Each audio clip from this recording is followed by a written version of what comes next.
Hi there. Now, although this is a lecture series about you developing some intuition behind the mathematics, statistics, and numbers in clinical research, I think it's important for us to spend some time to discuss the different types of research.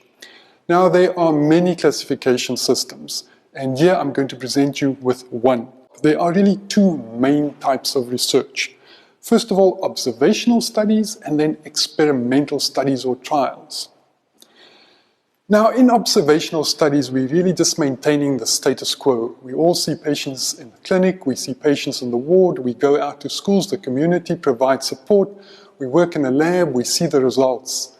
It is day-to-day life, day-to-day work, and there's a lot of data out there which we can capture and analyze and do some research on. That is an observational study. We're observing what we do every day. As opposed to that, we have experimental studies. We're going to stop a bit, we're going to design something, we're going to actively intervene in a way that we would not normally go about things. And then we're going to do some research on the data that we gather on those interventions. Now, observational studies first. Remember, that is where we have business as usual. I'm going to tell you about four main ones: the case series, case control series, cross-sectional studies, and the cohort studies. Now, case series, very quickly, we're just going to gather data on a group of participants, a group of patients, a group of results, and we're just going to describe them, one set of patients, one sample set. Case control series, we're going to break things up, we're going to make it a bit more interesting. We're going to have at least two groups.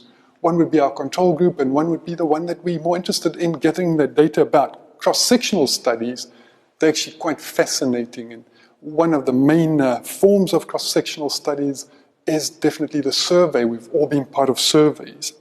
And then there's the cohort studies. Really, a cohort is a group of people that we're going to follow over a period of time. Then we're going to talk a little bit about the experimental studies. Now remember, that is where we're actually going to intervene, do something abnormal. And we're going to divide those really, depending on the type of controls that they are. You all know about this. The control group will get a placebo or sham procedure.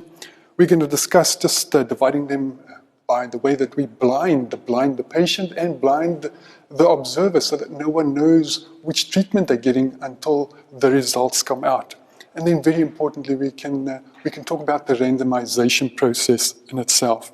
And then I really want to end off with two very important topics. We're just going to touch on them. First one's meta-analyses, and the second one's systematic reviews. These have become really important in modern day clinical literature.